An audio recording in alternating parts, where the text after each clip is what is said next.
ہر جمعے میں ایک بات دہرائی جاتی ہے، نماز پڑھیے، نماز پڑھیے، اللہ کے دربار میں آئیے، اللہ کی طرف رجوع کیجیے، لیکن نہیں، چھو نہیں رہتا، فرق نہیں پڑتا ہے۔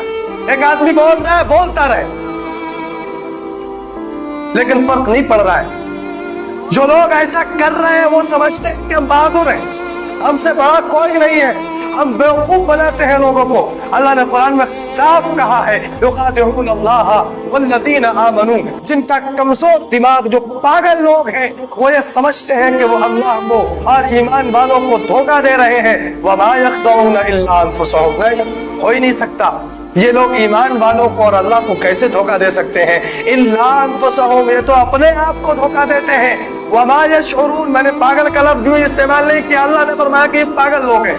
وما یشعرون، ان کو بات سمجھ میں نہیں آتی۔ قرآن میں اللہ نے کہا کہ ایسے لوگ جو دینداری، دین کے اعمال پر نہیں آتے، دینداری جن کی زندگی میں نہیں، اور وہ سمجھتے ہیں کہ ہم بہادر آدمی، یہ پاگل ہے اور سب سے بڑا پاگل آدمی۔